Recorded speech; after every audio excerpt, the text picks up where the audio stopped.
Olá, pessoal do sexto período do curso de farmácia da ACES.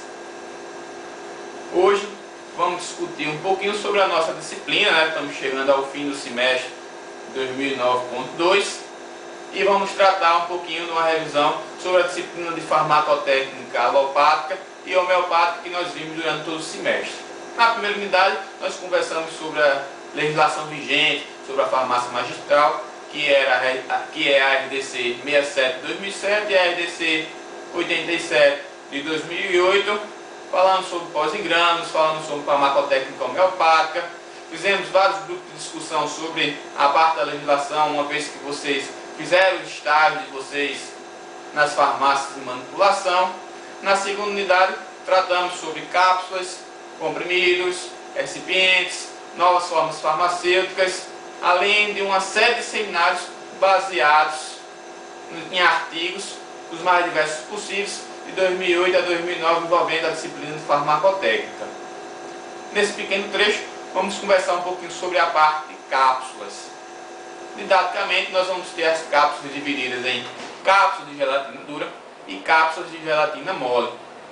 E nas cápsulas de gelatina duras, as mais usuais, as que nós temos mais contato no dia a dia, nós vamos encontrar como constituintes principais a gelatina, a água, o corante, pode encontrar açúcar, opacificantes, que são as substâncias para evitar que elas fiquem transparentes, sendo mais usual o dióxido de titânio, além de alguns outros constituintes como surfactantes, por exemplo.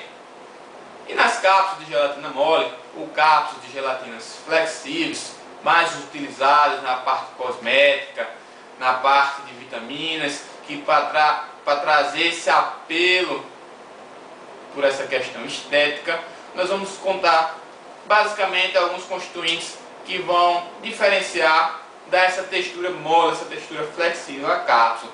E que constituintes são esses?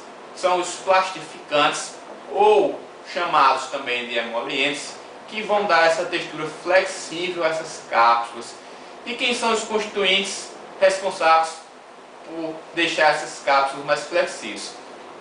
Os plastificantes mais usuais, nós vamos encontrar o propilenglicol, o glicerol, o sorbitol, entre outros.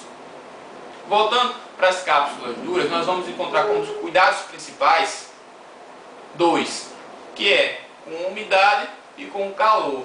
O calor, a partir do momento que uma cápsula de gelatina dura ela entra em contato, ela está em um ambiente com a temperatura a partir de 35 graus, 35, 37, que é a temperatura corporal, ela começa a se derreter e liberar os constituintes internos, ou seja, os recipientes e os princípios ativos que estavam contidos no seu interior. Então, a temperatura, né, o calor é um fator importante a ser controlado, e a umidade, porque as cápsulas com quantidade de água adequada para que ela se apresente bem como forma farmacêutica, ela deve ter um teor de umidade entre 13% e 16%. Se ela estiver abaixo, por exemplo, 10%, elas vão ser geralmente quebradiças, ressecadas. Se elas estiverem acima, elas vão se deformar com facilidade, e isso vai dar todo o processo de preenchimento dessas cápsulas, colocando elas naquelas bandejas que vocês colocaram durante o estágio, ou até mesmo os equipamentos nas máquinas que também fazem esse invase dessas cápsulas.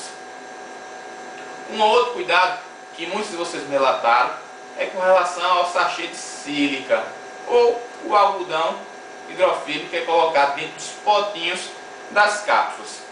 O que geralmente acontecia?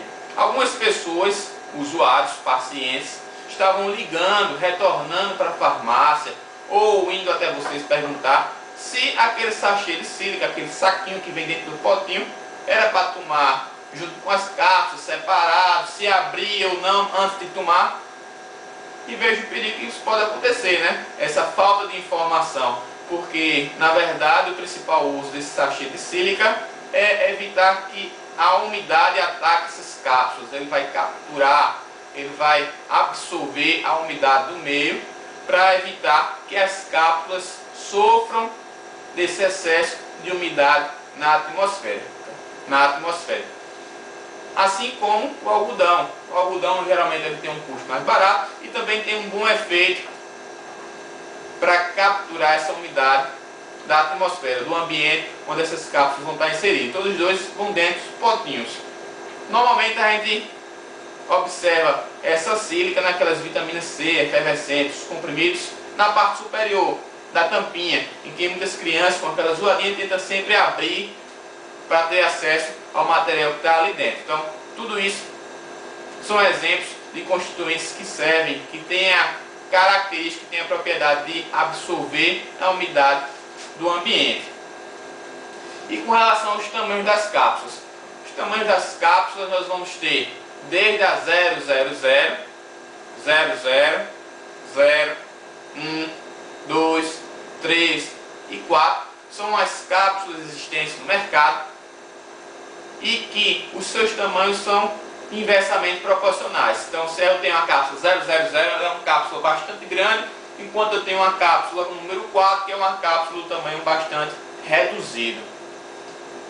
Mas nem todas elas vão ser encontradas nas farmácias de manipulação, porque cápsulas muito grandes e cápsulas muito pequenas trazem incômodos para os usuários, para os pacientes.